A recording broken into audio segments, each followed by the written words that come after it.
Good morning all of you. This is Prashant Singh and welcome to AEC plus.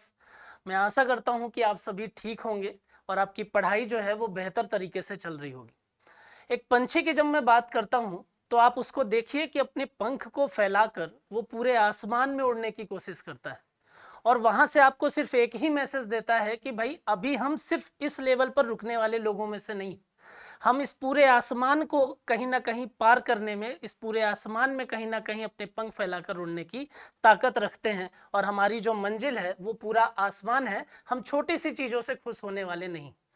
तो ये जो message आपको दिया जा रहा है, इस पर अगर आप ध्यान देंगे, इस पर अगर आप काम करेंगे तो आपको भी जो मंजिल मिलेगी वो काफ़ी बड़ी होगी और आसमान के समान ही आपकी मंजिल जो है वो चारों तरफ फैली रहेगी और हर व्यक्ति जो है वो उसको अचीव करने का, उसको पाने के लिए प्रयासरत रहेगा। तो यहाँ पर मेरे पास में जो लाइनें हैं आपके लिए वो यही है कि एक पंछी के जैसे आप भी अपनी उड़ान भरिए और अपनी उड़ान को भरते हुए जो मंजिल प्राप्त करनी है आपको, वो पूरे आसमान के जैसे एक बड़ी मंजिल जो है उसको हासिल करिए। कि खोल दे पंख मेरे, कहता है ये परिंदा, अभी और उड़ान बाकी है, जमी नहीं है मेरी मंजिल, अभी तो पूरा आसमान बाकी है। तो आपके लिए भी छोटी छोटी उपलब्धियों से खुश होने की आवश्यकता नहीं है।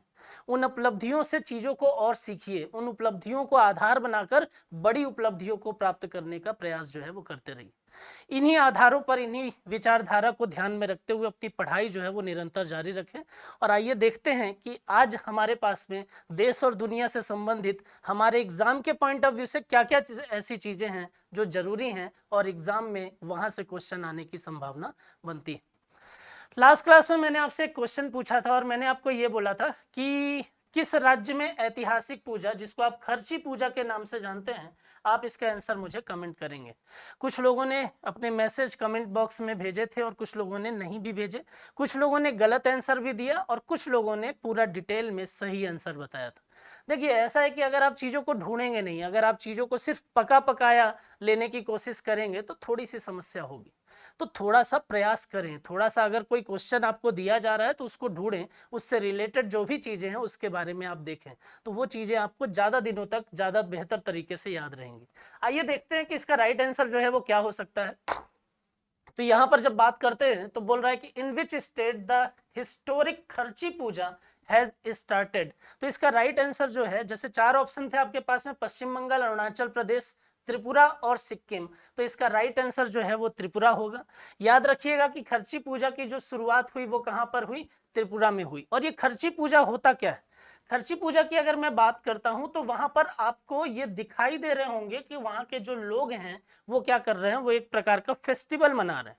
और ये फेस्टिवल कैसा है या कौन मनाता है, या अगर आपके मन में ये आएगा कि सर क्या ये सिर्फ ट्राइब्स हैं, सर क्या ये सिर्फ जनजाति हैं, तो याद रखिएगा कि जो खर्ची पूजा है उससे संबंधित सिर्फ जनजाति नहीं है, सिर्फ ट्राइब्स नहीं है, ट्राइब्स एंड नॉन ट्राइब्स जो हैं वो दोनों ही किससे रिलेटेड हैं? खर्ची पूजा से रिलेटेड हैं। और वो दोनों ही क्या करते हैं? खर्ची पूजा एक तरीके से उसमें भाग लेते हैं।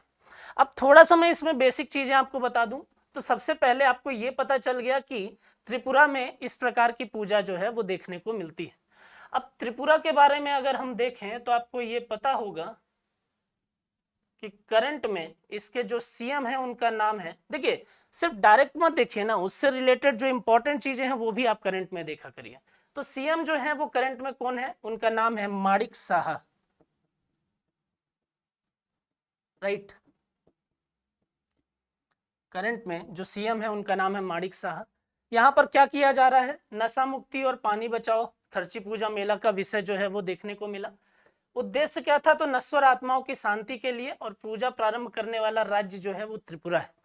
अब इससे रिलेटेड कुछ एक और भी जानकारी अगर मैं बताऊं तो क्या होता है इस पूजा में, तो यहाँ पर क्या बोला जाता है कि 14 देवी देवताओं को, या 14 देवों की या देवी देवताओं की अगर मैं बात करूं तो उनकी पूजा की जाती है। और 14 देवी देवताओं के साथ में पृथ्वी की जो पूजा है वो भी यहाँ पर की जाती है। इस खर्ची पूजा में इस प्रकार की चीजें देखने को मिलती हैं। तो आप याद रखेंगे कि खर्ची पूजा जो है वो त्रिपुरा में शुरुआत की गई इसकी, और वहां पर जो ट्राइब्स और नॉन ट्राइब्स हैं वो दोनों ही इस पूजा में हिस्सा लेते हैं। 14 देवी देवताओं के साथ में पृथ्वी की पूजा की जाती है और वर्तमान में जो त्रिपुरा है उसके सीएम जो है वो माणिक साहा है। राइट। तो यहां पर एक चीज याद रखेंगे। अब इससे रिलेटेड और भी क्या चीजें देख सकते हैं, तो आप इसकी कैपिटल याद रखिए, आप सभी को पता है, तो फटाफट मुझे कमेंट करके बता दीजिए कि त्रिपुरा की कैपिटल जो है वो क्या है, राइट। तो इतनी चीजें याद रखिएगा। तो आपका पहला क्वेश्चन जो है वो हो गया कि खर्ची पूजा की शुरुआत कहां से हुई, तो उसकी शुरुआत जो है वो त्रिपुरा में देखने को मिली।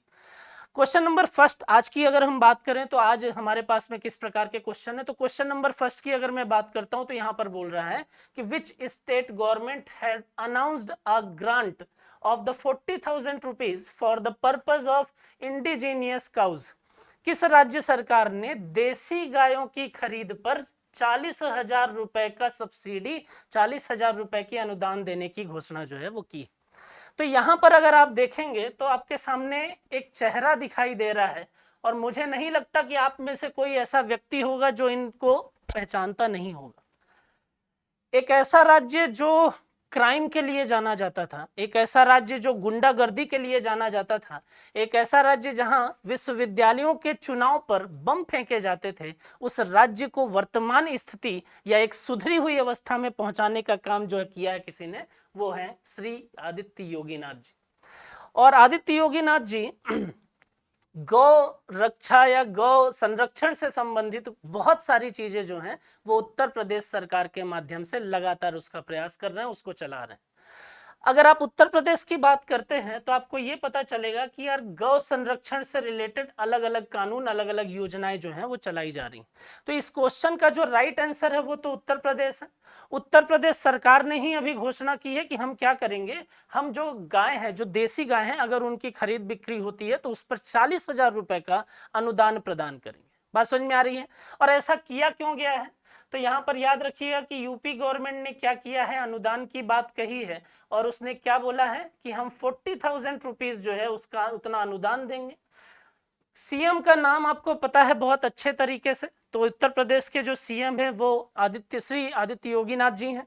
दूसरी चीज, इसमें एक चीज याद रखिए कि ऐसी करने की आवश्यकता जो है वो है क्यों, तो यहां पर इस योजनाओं के माध्यम से, अलग अलग योजनाओं के माध्यम से पशुपालन एवं डेयरी उद्योग को बढ़ावा देने के लिए, बात समझ में आ रही है, पशुपालन एवं डेयरी उद्योग को बढ़ावा देने के लिए अगर आप देखेंगे तो यहां पर आपको पता चलेगा कि ऐसी सब्सिडी की बात क्यों की जा रही। तो गौ संरक्षण तो ठीक है, लेकिन उसका इम्पैक्ट है कि पशुपालन को बढ़ावा दिया जाए, और उसके साथ ही साथ हम गाय की बात कर रहे हैं तो डेयरी उद्योग जो है उसको भी बढ़ावा दिया जाए। तो यहां पर उत्तर प्रदेश सरकार के द्वारा क्या किया गया, सब्सिडी प्रदान की गई 40,000 रुपए की देसी गायों की खरीद पर। और किस लिए, ताकि पशुपालन और डेयरी उद्योग में बढ़ावा दिया जा सके। योजना की अगर हम बात करें तो दो योजनाएं याद रखिए, एक नंद बाबा दुग्ध मिशन, और दूसरा अगर हम बात करें तो गौ संवर्धन योजना। बात समझ में आ रही है। तो इतनी चीजें आप जरूर याद रखिए। नेक्स्ट अगर मैं बात करता हूं यहां पर कि in which city Amaltas road, यहां पर देखिए नाम चेंज करने का ट्रेंड जो है वो अभी रुका नहीं है। अभी हम इलाहाबाद को प्रयागराज याद कर ही रहे थे, क्या एक रोड और चेंज हो गई। हम हबीबगंज का नाम रानी कमलापति यूज करने के लिए यूज टू हो ही रहे थे कि एक और चीज है जो चेंज हो गई है, और वहां पर भी हमारे लिए नई चीजें देखने को आ गई। तो यहाँ पर देखिए कि in which city Amaltas road has been renamed Ramnath Goenka Marg. यहाँ पर अगर आप देखेंगे तो आपको समझ में आएगा कि अमलतास रोड, पूछ ये रहा है कि अमलतास रोड जो है कहां पर अमलतास रोड का नाम चेंज करके रामनाथ गोयनका मार्ग जो है वो कर दिया गया है, किस सिटी में किया गया। तो इसका राइट आंसर जो है वो नोएडा है। नोएडा के सेक्टर 16 में अमलतास रोड जो है वो देखने को मिलती थी, और अमलतास रोड का नाम चेंज हो गया और वो रोड का नाम हो गया रामनाथ गोयनका मार्ग। रामनाथ गोयनका के बारे में अगर मैं बताऊं आपको तो रामनाथ गोयनका ये वही व्यक्ति हैं जिन्होंने प्रेस की स्वतंत्रता के लिए अलग अलग प्रकार से प्रयास किए, अलग अलग प्रकार से आवाज उठाई, राइट। दूसरा अगर हम बात करें तो रामनाथ गोयनका की अगर हम बात करते हैं तो वो क्या है, तो रामनाथ गोयनका जो है वो founder of the Indian express हैं। अगर आप उनके बारे में देखेंगे तो वो आपको द इंडियन एक्सप्रेस के संस्थापक के तौर पर नजर आएंगे, बात समझ में आ रही है?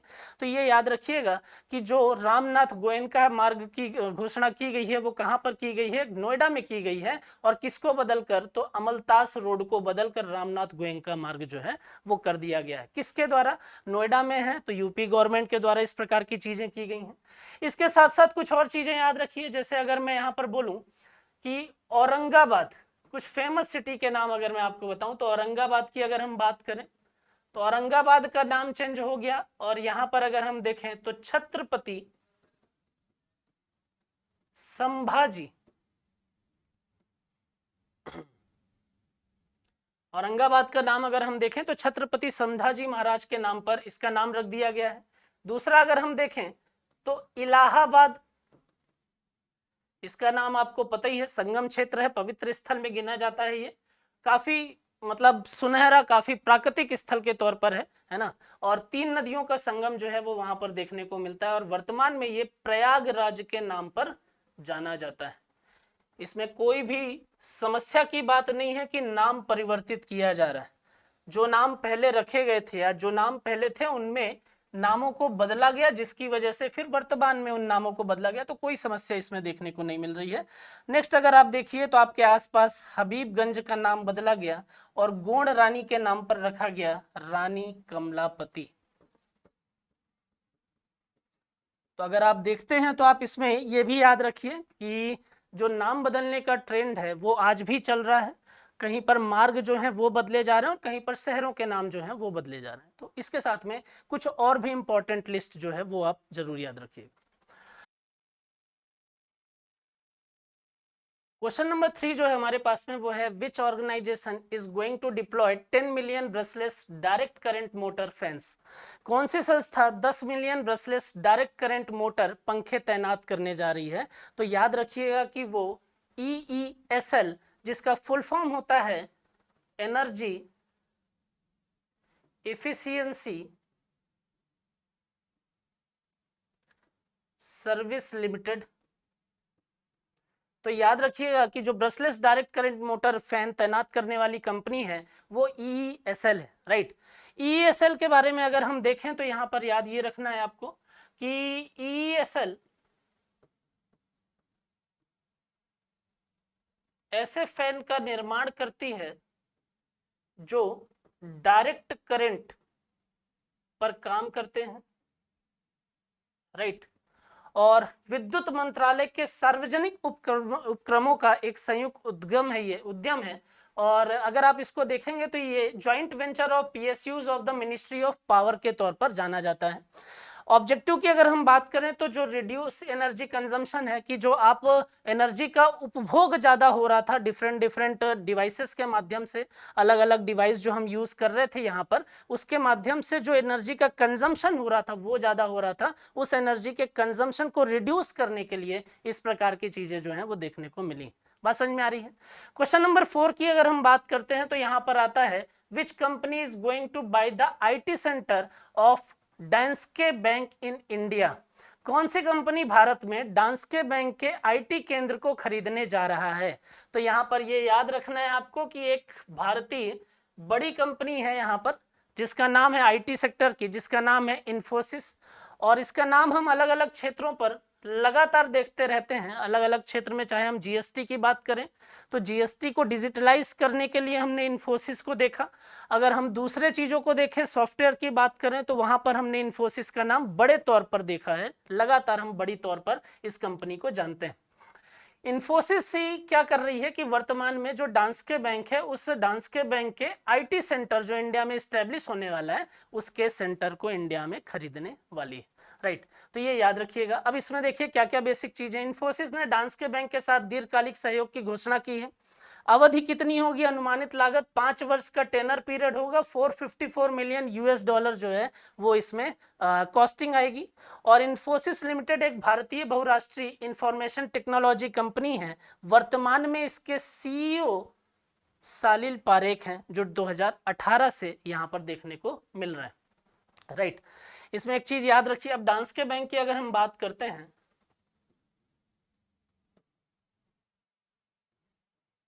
तो डांस्के बैंक का जो हेडक्वार्टर है वो कहां पर है? वो है डेनमार्क में, राइट।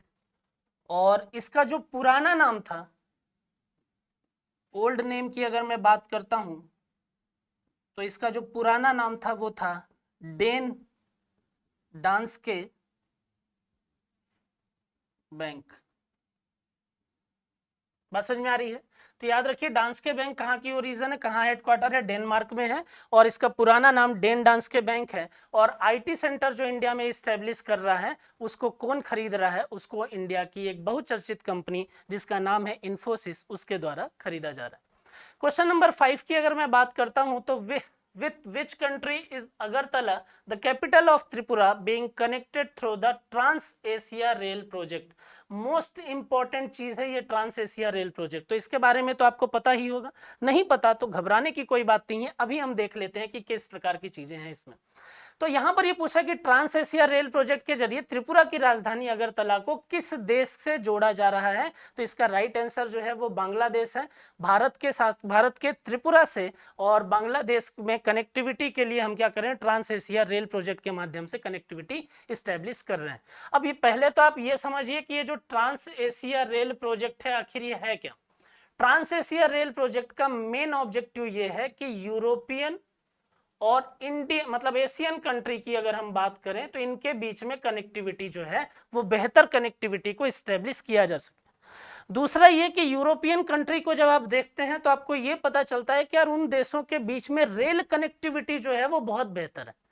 हमारे कंट्री में अगर हम देखते हैं तो रेल कनेक्टिविटी तो है ही है, लेकिन अगर हम एक देश से अपने नेबर कंट्री की भी बात करते हैं तो वहां पर हमको हवाई परिवहन या हमको वायु परिवहन का सहारा जो है, एयर ट्रांसपोर्टेशन सिस्टम जो है उसका प्रयोग करना पड़ता है। तो उस एयर ट्रांसपोर्टेशन सिस्टम के कारण अगर आप चीजों को ट्रांसपोर्ट कर रहे हो, अगर आप उस देश के साथ में ट्रेड कर रहे हो, इंपोर्ट कर रहे हो, एक्सपोर्ट कर रहे हो, तो आपकी कॉस्टिंग तो वहीं पर महंगी हो गई ना। तो यहां पर क्या किया जा रहा है? इस ट्रांस एशिया रेल प्रोजेक्ट के माध्यम से पहले तो ये किया जा रहा है कि एशिया के जितने भी देश हैं उन देशों को रेल कनेक्टिविटी के माध्यम से आपस में जोड़ दिया जाए। अब रेल कनेक्टिविटी रेल कनेक्टिविटी की अगर बात करेंगे तो यहां पर रेल कनेक्टिविटी के माध्यम से जब चीजें आपस में जुड़ जाएंगी तो वहां पर क्या होगा? रेल कनेक्टिविटी के माध्यम से जब चीजें आपस में जुड़ जाएंगी तो जहां पर ट्रांसपोर्टेशन कॉस्ट ज्यादा लग रही थी वो अपने आप रिड्यूस हो जाएगी। बात समझ में आ रही है? तो ट्रांसपोर्टेशन कॉस्ट को रिड्यूस करने के लिए, रेल कनेक्टिविटी को बढ़ावा देने के लिए, ताकि अलग अलग कंट्री के बीच में जो व्यापार है, जो ट्रेड है, परिवहन और economic point, transportation and economic point of view से अगर आप देखोगे तो यहां पर चीजें जो हैं वो बेहतर हो सके, इसके लिए ट्रांस एशिया रेल प्रोजेक्ट जो है वो चलाया जा रहा है। और इसके बाद में फिर यूरोपियन कंट्री के साथ में क्या किया जा सके? कनेक्टिविटी, जिसके माध्यम से अलग अलग देश, अलग अलग कॉन्टिनेंट के बीच में लगातार आप देखोगे तो ट्रेड में हम इंक्रीमेंट कर सके और बेहतर ट्रेड जो है वो पॉसिबल हो सके लो कॉस्टिंग। बात समझ में आ रही है? तो इसका राइट आंसर जो है वो क्या है? बांग्लादेश है। त्रिपुरा के अगरतला से बांग्लादेश में रेल कनेक्टिविटी के माध्यम से हम इस प्रकार का प्रोजेक्ट चला रहे हैं। इसमें कुछ और भी चीजें, उद्देश्य की बात करेंगे तो त्रिपुरा की राजधानी अगरतला को बांग्लादेश के अखुराह से जोड़ना है हमको इसके माध्यम से। ट्रांस एशिया रेल प्रोजेक्ट से जुड़कर भारत के पूर्वोत्तर राज्य दक्षिण पूर्वी एशिया देशों के गेटवे साबित होंगे, ये याद रखिएगा। और 15 किलोमीटर का ट्रैक पूरा होते ही बांग्लादेश की राजधानी ढाका भी रेल मार्ग पर आ जाएगी। ये एशिया और यूरोप के बीच में व्यापारिक और आर्थिक गतिविधियां बढ़ाने के लिए एक कड़ी के रूप में काम करेगा। बात समझ में आ रही? तो जो चीजें मैंने अभी बताई हैं आपको वो आप जरूर याद रखिए, कुछ ऑब्जेक्टिव इसके जरूर याद रखिए। बात समझ में आ रही? क्वेश्चन नंबर 6 की बात करते हैं तो यहां पर बोल रहा है कि India's largest natural arch has been discovered by GSI in which state? GSI के द्वारा अगर आप देखेंगे तो जीएसआई के द्वारा भारत का सबसे बड़ा नेचुरल आर्क किस राज्य में खोजा गया है? आर्क की अगर हम बात करें तो आर्क के बारे में तो आपको पता ही है। अभी जीएसआई ने क्या किया है, हाल ही में भारत का सबसे बड़ा लार्जेस्ट आर्क जो है, अगर मैं उसकी बात करूं तो लार्जेस्ट आर्क जो प्राकृतिक तौर पर बना हुआ है उसको खोजा है। और उसको कहां पर खोजा है? तो वो खोजा है उड़ीसा में। बात समझ में आ रही है? अब उड़ीसा में खोजा है, इस चीज को जरूर याद रखें। और उसके साथ में याद रखिए कि ये जो जीएसआई है उसका फुल फॉर्म होता है जियोलॉजिकल सर्वे ऑफ इंडिया। इसने क्या किया है? अभी लार्जेस्ट नेचुरल आर्क की खोज की है। कहां पर? उड़ीसा में की है। स्थान क्या था, तो सुंदरगढ़ वन प्रभाग, कनिका रेंज उड़ीसा में ये देखने को मिला है। और जीएसआई ने नेचुरल आर्क के लिए जियो हेरिटेज टैग का भी प्रस्ताव किया है, ये भी आप इसमें याद रखिएगा। जीएसआई के बारे में अगर मैं बात करूं, जियोलॉजिकल सर्वे ऑफ इंडिया के बारे में अगर मैं बात करूं, तो इसका जो हेडक्वार्टर है वो कहां पर है, वो है कोलकाता में। ठीक, और ये किस मिनिस्ट्री का पार्ट होता है, तो the parent organisation of GSI is ministry of mines. और मिनिस्ट्री ऑफ माइंस या जो खान मंत्रालय है, उस मंत्रालय के करंट में मिनिस्टर कौन है, whose union minister is Prahlad Joshi. तो जीएसआई का मुख्यालय कहां पर है, कोलकाता में। किसके अंडर में ये काम करता है, तो मिनिस्ट्री ऑफ खान या मिनिस्ट्री ऑफ माइंस के अंडर में ये काम करता है।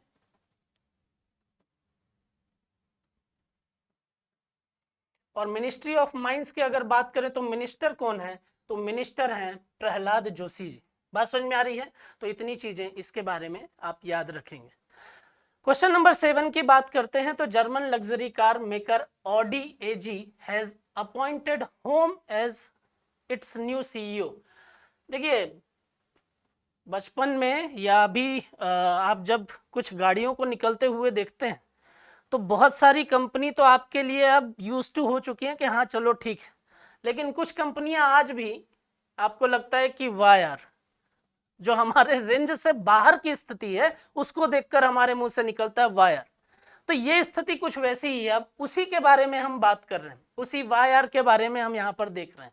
तो ये पूछ रहा है कि ये जो व्यक्ति अभी ऑडी का नया सीईओ बने हैं, इनका नाम क्या है, तो इनका नाम है गर्नेट डॉलर। यहाँ पर अगर आप देखेंगे तो इनका नाम है गर्नेट डॉलर, और ये क्या बने हैं, अभी सीईओ बने हैं किसके, ऑडी के। ऑडी जो है वो सब्सिडरी है किसके, वॉक्सवैगन ग्रुप की, और उसके सीईओ में अभी अभी बदलाव हुआ है। गाड़ियां काफ़ी महंगी आती हैं लेकिन लग्जरी होती हैं, तो इसलिए जो सोसाइटी का हायर क्लास है या अपर क्लास है वो उसका कंजम्पशन करता है, राइट। कई लोगों के लिए आज भी ये स्वप्न जैसा ही है। देखिए क्वेश्चन नंबर 8 की अगर हम बात करें, in which state did PM Modi launch the national sickle cell anaemia eradication mission. PM Modi किस राज्य में राष्ट्रीय सिकल सेल एनीमिया उन्मूलन मिशन का शुभारंभ किए हैं। तो यहाँ पर अगर आपको पता होगा तो अभी अभी मोदी जी की जो रैली थी वो एमपी में हुई है, और एमपी के शहडोल से जो 27 जून को होने वाली थी, लेकिन भारी वर्षा की संभावना थी जिसके कारण से उसको पोस्टपोन किया गया, और वो 1 जुलाई को हुई है। और 1 जुलाई को जो शहडोल में रैली हुई है, उस रैली में ही उन्होंने क्या किया है, राष्ट्रीय सिकल सेल एनीमिया उन्मूलन मिशन की इन्होंने शुरुआत की है। कहाँ से शुरुआत की है, वो शहडोल से की है। और इसके माध्यम से होगा क्या, तो लाभार्थियों को sickle cell genetic status card मिलेगा, और यहीं पर उनको आयुष्मान कार्ड भी प्रदान किया जाएगा, ये भी इसमें याद रखिएगा, राइट। और मध्य प्रदेश के लगभग 3.57 करोड़ आयुष्मान भारत प्रधानमंत्री जन आरोग्य योजना कार्डों का वितरण भी किया जाएगा। तो ये इसमें याद रखिएगा कहाँ से इस मिशन की शुरुआत हुई है, तो मध्य प्रदेश के शहडोल से इसकी शुरुआत हुई है। विच state government has launch the one tape one tree campaigning. यहाँ पर देखिए किस राज्य सरकार ने वन टेप वन ट्री अभियान की शुरुआत की है। वन टेप वन ट्री की अगर हम बात करेंगे तो एक तरीके से ये ग्रीन जीडीपी या इन्वायरमेंट से रिलेटेड है, और नाम से ही आपको आइडिया लग गया होगा जब हम ट्री की बात कर रहे हैं। और ऐसी चीजें करने की जरूरत पड़ क्यों रही है वो अभी थोड़ी देर में बताऊंगा। तो किस राज्य सरकार के द्वारा इस प्रकार की चीजें की गई हैं, तो वो की गई हैं उत्तर प्रदेश के द्वारा। यहाँ पर अगर आप देखिए तो उत्तर प्रदेश में वन टेप वन ट्री अभियान की शुरुआत की गई है। मिशन क्या है, तो ग्रीन फ्यूचर जो है उस ऑब्जेक्टिव के साथ में इसकी शुरुआत की गई है। टाइम ड्यूरेशन इसका 1 सप्ताह है, और लक्ष्य बनाया गया है 5 लाख पौधों का पौधारोपण करने का। योजना के अगर दूसरे उद्देश्यों की हम बात करते हैं तो दूषित पानी से होने वाली बीमारियों और रोकथाम के तरीकों के बारे में शिक्षित करना है, अवेयर करना है लोगों को, और गांवों में वृक्षारोपण, ब्लॉकों में जल ओवरहेड टैंक, पंचायत परिसरों और जल उपचार संयंत्रों का निर्माण करना है। देखिए मानव की सबसे बड़ी समस्या ये है ना कि पहले इतना ज्यादा डिफॉरेस्टिंग कर दिया कि देश में पॉल्यूशन तो हुआ ही, साथ ही साथ ऑक्सीजन और बाकी चीजों की भी कमी हो गई। अब उन चीजों को बैलेंस करने के लिए कहीं ना कहीं कुछ तो करना पड़ेगा ना। आपने कोविड में भी ये देख लिया कि भाई ऑक्सीजन की कमी हुई, सिलेंडर को ढूंढने में लोग जो हैं वो इधर उधर लग गए। आवश्यकता इसलिए ना क्योंकि आपने इतनी ज्यादा डिफॉरेस्टिंग, इतना ज्यादा इन्वायरमेंट को लॉस पहुंचाया है कि कहीं ना कहीं तो उसका नेगेटिव इम्पैक्ट आपको देखने को मिलेगा। आज जो हम प्रकृति के साथ खिलवाड़ कर रहे हैं, आज जो हम नेचर के साथ में अलग अलग तरीके से हम उसको बर्बाद करने का काम कर रहे हैं, उसका इम्पैक्ट कहीं और कभी और अलग अलग समय में आगे आने वाली पीढ़ियों को झेलना पड़ेगा। तो वो चीजें ना हो, इसके लिए क्या किया जा रहा है, ग्रीन फ्यूचर के मिशन के साथ में और वन टेप वन ट्री अभियान जो है उसकी शुरुआत उत्तर प्रदेश सरकार के द्वारा की गई। क्वेश्चन नंबर 10 की अगर बात करें तो बोल रहा है कि which state government started the Rani Durgavati Gaurav Yatra. Rani Durgavati Gaurav यात्रा की अगर हम बात करते हैं तो कहां से उसकी शुरुआत हुई है, मध्य प्रदेश से उसकी शुरुआत हुई है। और समापन कहां पर हुआ है, तो उसका समापन मैंने आपको जो बताया अभी कि मोदी जी की रैली हुई थी 1 जुलाई को, कहां पर, शहडोल में। तो उसी शहडोल में ही उसी रैली के माध्यम से उन्होंने क्या किया है, इसके यात्रा का समापन किया है। रानी दुर्गावती के बारे में मुझे बहुत ज्यादा बताने की आवश्यकता तो नहीं, लेकिन कुछ बेसिक चीजें जरूर देख लीजिए। कालिंजर फोर्ट जन्मस्थली मानी जाती, जन्मस्थली है इनकी। समाधि जो है वो जबलपुर के बरेला में देखने को मिलेगी। और विवाह हुआ था इनका गढ़ साम्राज्य के राजा संग्राम शाह के पुत्र दलपत शाह के साथ में। तो ये एक चीज आप जरूर याद रखिए। गोंडवाना की शासिका के तौर पर 16वीं शताब्दी में हम इनके बारे में काफी कथाएं और काफी चीजों को इतिहास में हम लगातार पढ़ते हैं। बात समझ में आ रही है। तो आपसे ये पूछा गया था कि कहाँ से जो रानी दुर्गावती गौरव यात्रा उसकी शुरुआत कहाँ से की गई, तो मध्य प्रदेश राज्य से की गई है। और मध्य प्रदेश के शहडोल में अगर आप देखेंगे तो इस यात्रा का समापन किया गया है। राइट। विच यूनियन मिनिस्टर, आपके लिए जो क्वेश्चन है वो आज के लिए ये है कि विच union minister has notified the carbon credit trading scheme 2023। Most important चीज है, ठीक है। अगर आप इन्वायरमेंट को देख रहे हैं, अगर आप करंट को देख रहे हैं, तो आपके लिए मोस्ट इंपॉर्टेंट चीज है।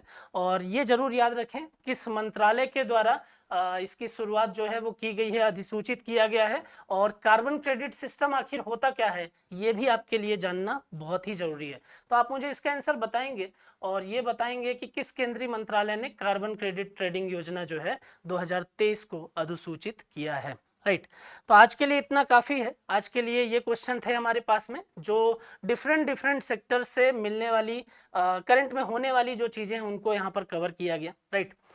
और जो भी आपसे क्वेश्चन पूछा जाता है मैं आपसे ये अपेक्षा रखूंगा कि जो भी क्वेश्चन अगर पूछा जा रहा है तो आप कमेंट जरूर करें, आप उसको ढूंढें, एटलीस्ट उस पर काम करें। थोड़ा सा पकी पकाई चीजें अगर मिल रही हैं तो वो ठीक है, अच्छी बात है, लेकिन आप भी कोशिश करें कि थोड़ा सा जो भी आपसे पूछा जा रहा है उसके बारे में आप अपनी तरफ से भी मेहनत करें। ठीक है, फिर आज के लिए इतना काफी है। पढ़ाई करते रहें, खुश रहें। Thank you so much.